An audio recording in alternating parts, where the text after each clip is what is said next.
All right, guys, welcome back here. Had a lot of questions on my clutch on my winch here. Okay, so we're gonna go through a quick breakdown of how it actually works, how it's adjustable. That was another thing. How I adjust for clutch wear and basically slack in the engagement mechanism as the clutch plates wear out.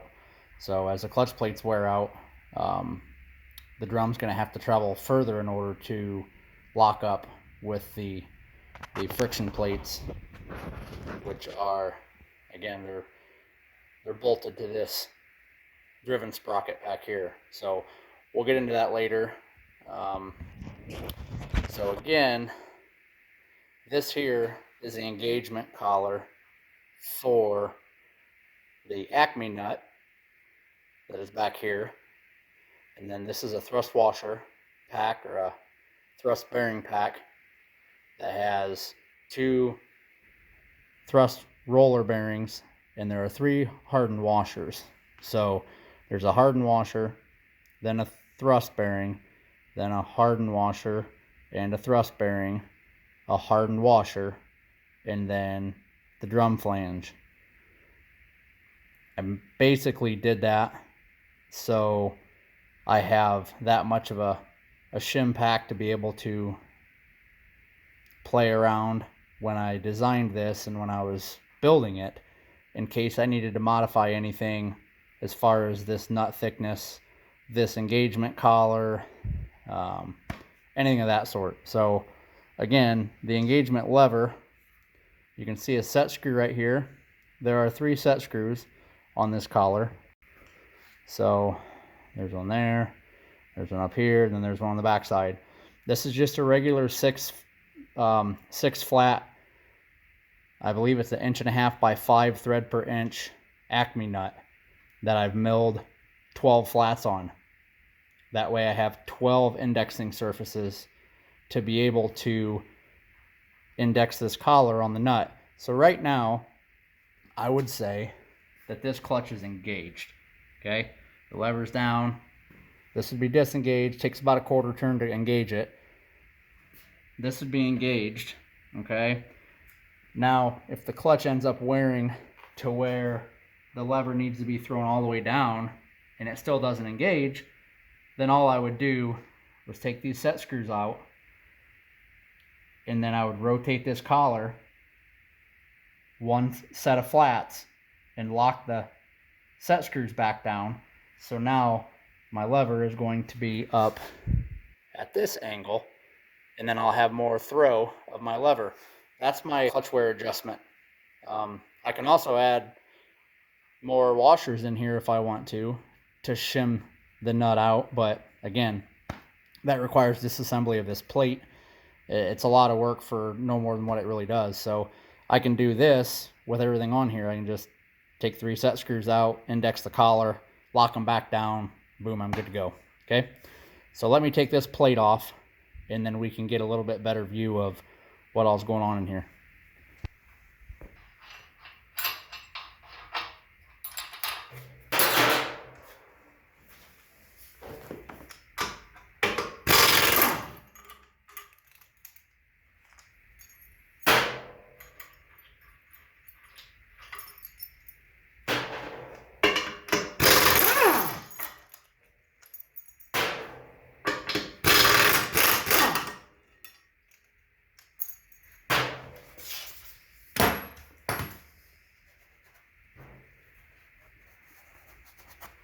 As you can see, here's my spring plunger to hold tension on the drum.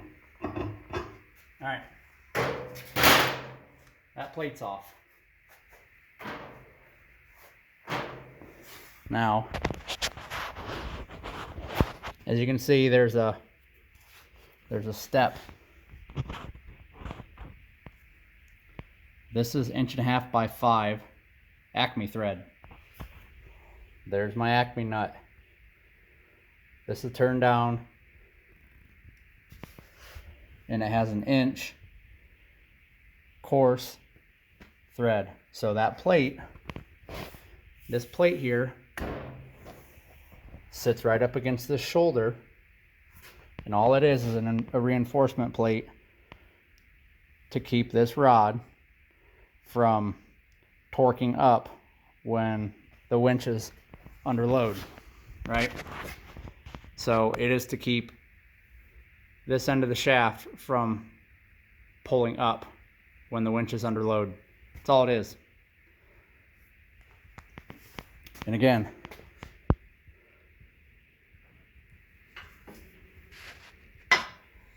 there's the Acme nut. There's my clutch pack, or I'm sorry, my thrust washer pack, thrust bearing, whatever you want to call it. All right, so I'm gonna mark this before I take it off. That way I know where I'm at.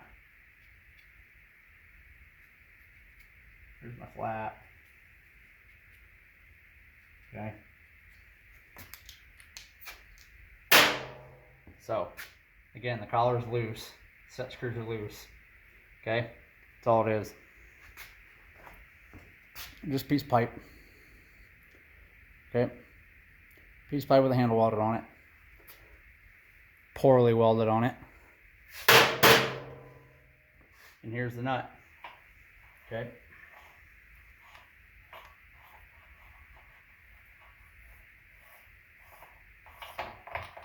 Now again,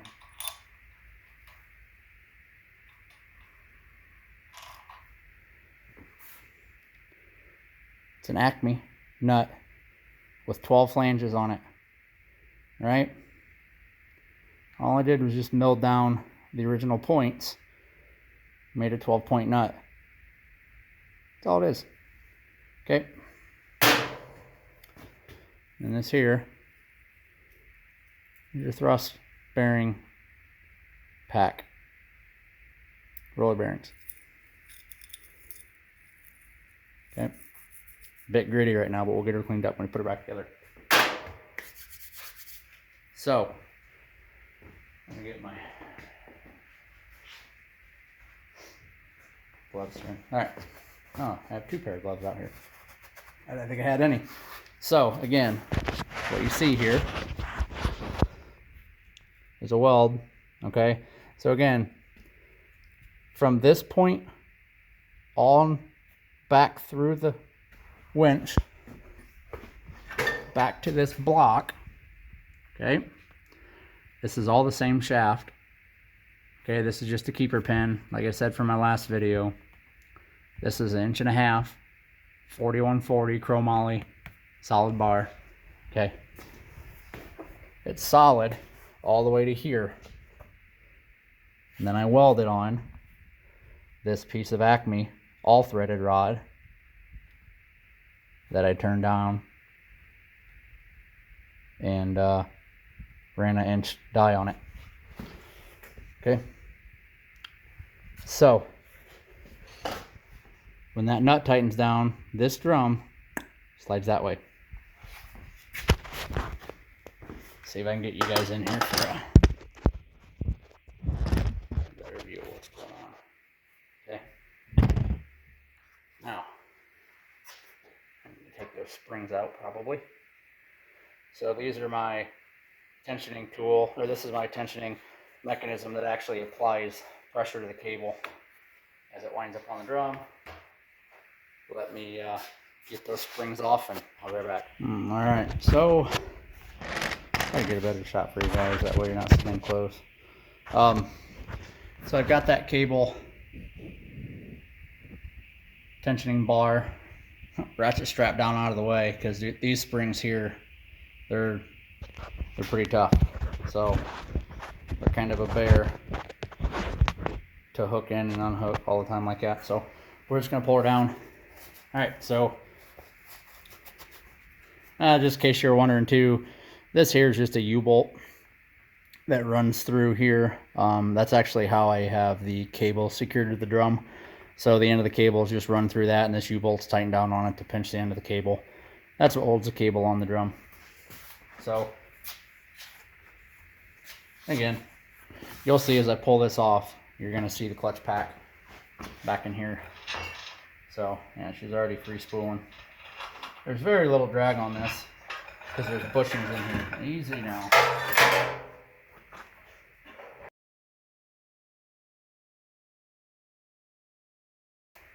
had to put some leverage on it and tap the shaft. Get the drum free. All right, so this dude weighs quite a bit with all the cable on it. I'm gonna keep my fingers out of the way.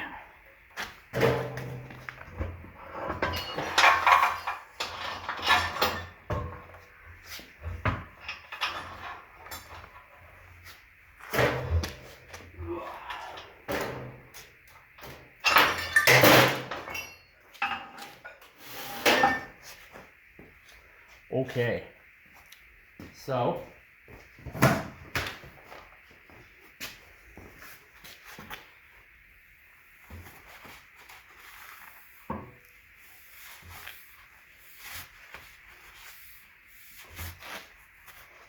right.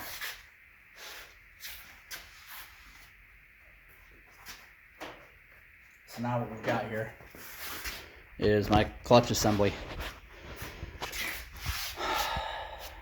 That's all it is.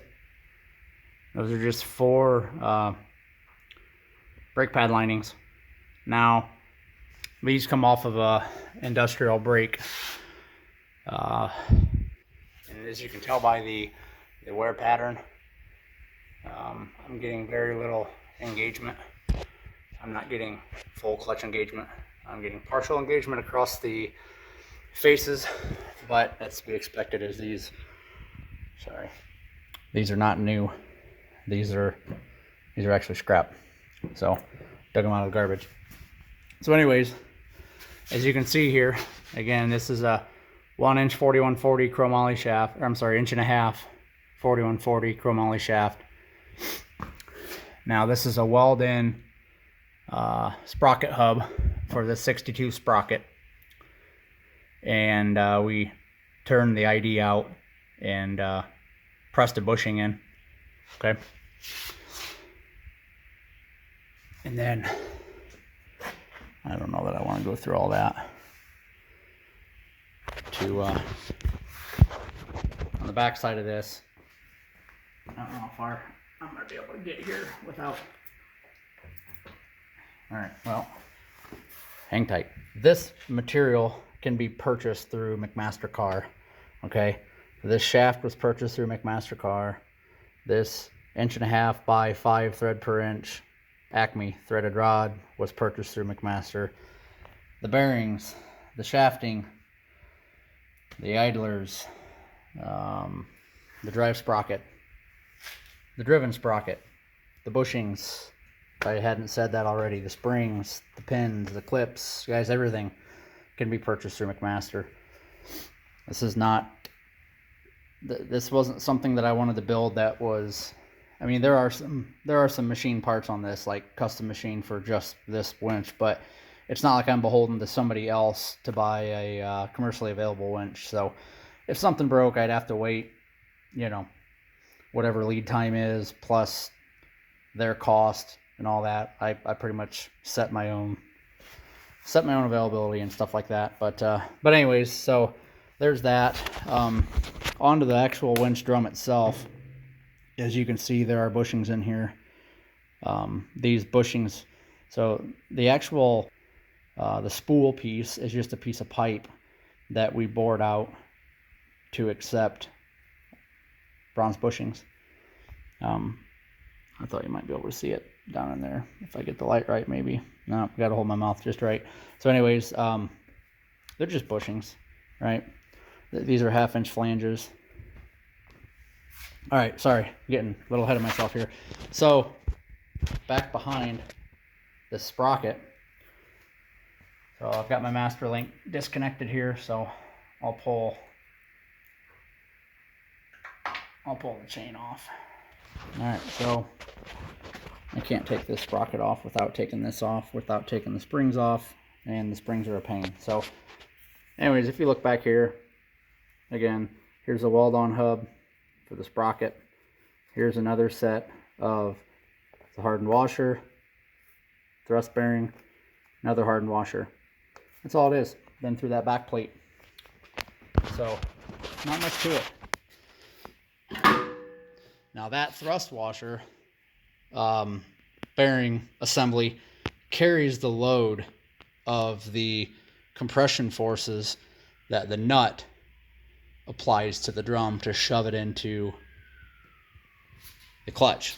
So that guy's under a lot of load. So before I use it, I just kind of put a oil gun back here and give her a couple drips of oil on there to make sure she's lubed. Okay guys, so here's the drum off, looking at the clutch assembly. It's a 60-tooth driven sprocket. Okay, these are just friction material, but so yeah, this stuff's readily available. You can buy it. I even thought about buying like a mid-90s Chevy 1500 pickup truck front brake pad set, because you can buy them for like less than 20 bucks. So the pads are bonded to a backing plate, and then you have enough room on either side of the pads that you could drill through the backing plates and just bolt them here. So you would have 60 tooth or whatever driven sprocket you wanted, and then you just bolt the whole brake pad to it, you know. It was going to be that simple, but I found these and decided to try this. There's, you know, in the future I might end up going to a brake pad style, but I don't know. This works out pretty good for what I'm doing with it. So that's all there is to it. And I'll talk to you guys while I work putting this thing back together. So it's kind of funny, guys. Like, one of the biggest things that I saw on my comments for the original video, or one of my original videos, was, that's an awesome idea, you should patent it. You should make them to sell. This is not my original idea. If you look up Farmy winches, F-A-R-M-I, Norse, N-O-R-S-E. So Farmy winches, Norse winches. I mean, this was basically how they operated. Nowadays you have these crazy high-tech assemblies, which, hey, they work. I'm sure they work, right? I mean, they make them and sell them for $6,000-$7,000, you know. That's not me. So the other thing is, speaking of price, I figured it out. I'm roughly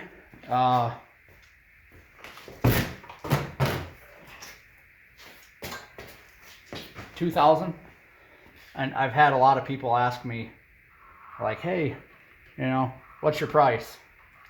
I've got like 2,000 bucks in this. I bought cable brand new, other than that, parts and all that, but a lot of it's off of McMaster.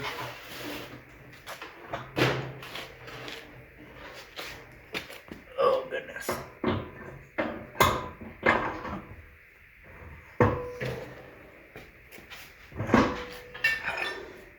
But yeah, this is not an original idea.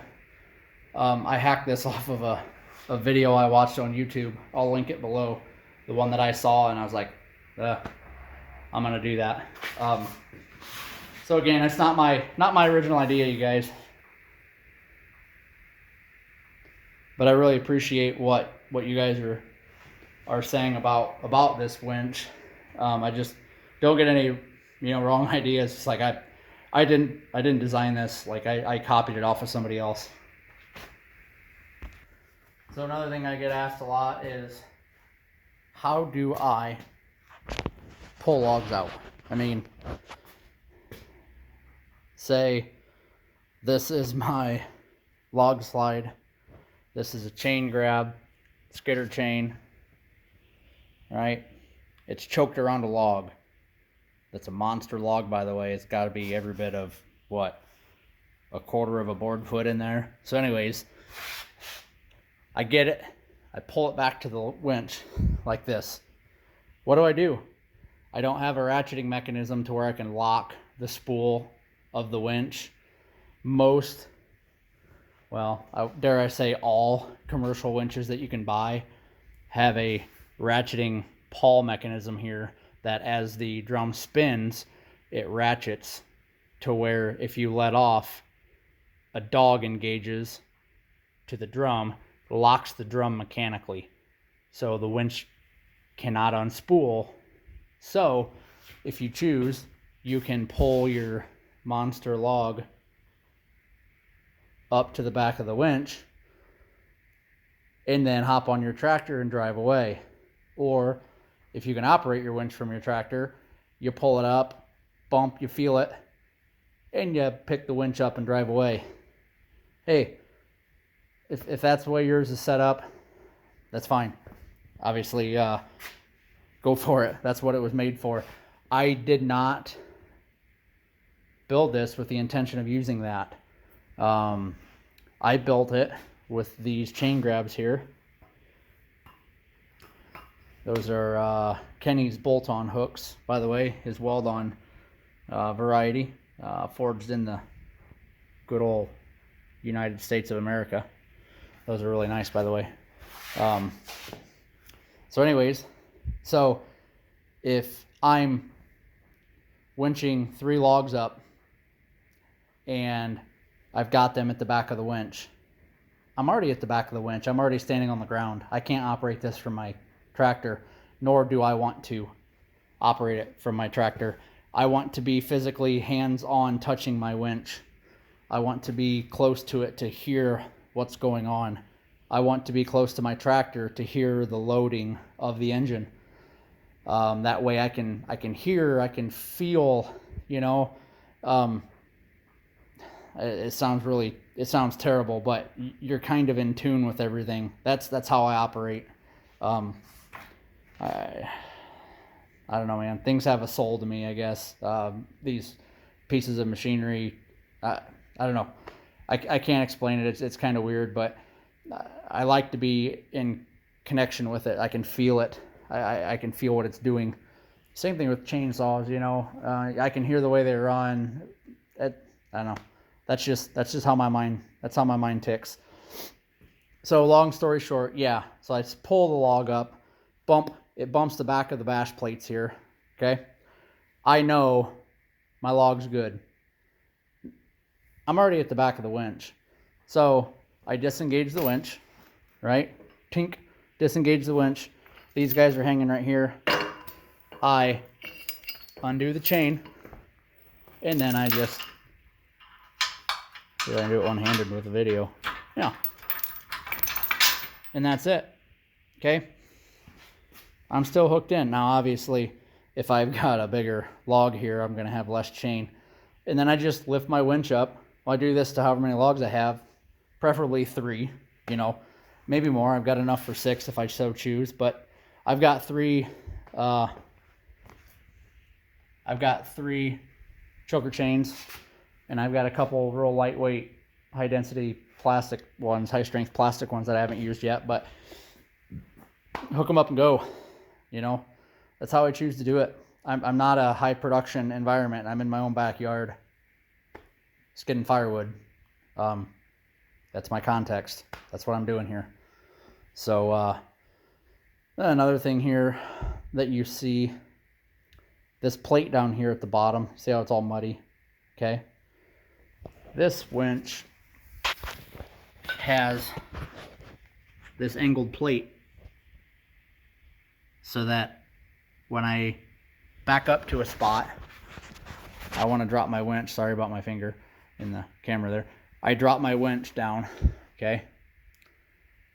That plate's going to dig into the ground, a couple inches. Then I back up just a little bit.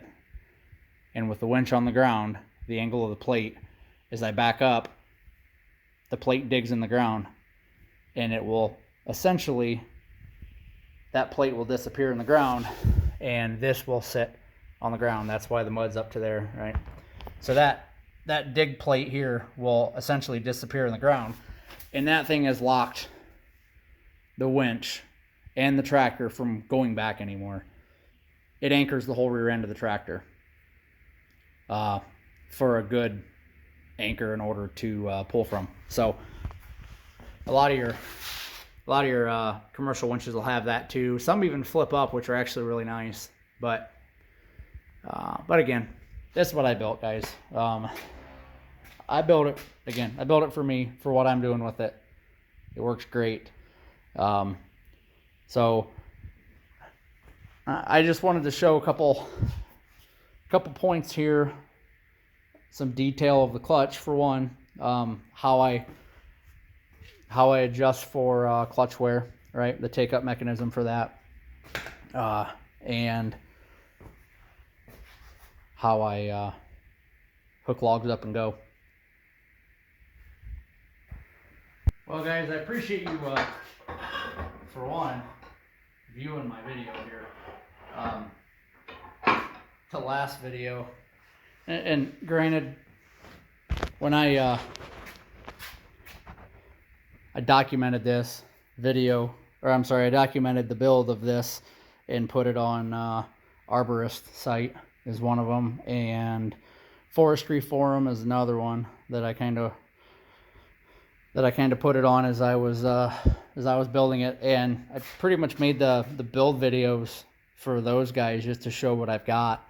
And my PTO tractor winch video has like 65,000 views on it now, which is awesome. I appreciate everybody viewing it, and it was just kind of neat as a very beginner at best YouTube, whatever you want to call people that put videos on there now. It was just neat to see, 600, 700, 800 views per hour, one of my videos. So pretty cool, guys. Again, I appreciate the questions. Hopefully this answered some questions, and maybe caused some more questions to be asked. So if we do that, let me know. I'll make another video. Right now is a good time to make a video, by the way, because I don't know about your neck of the woods, but it's gorgeous outside.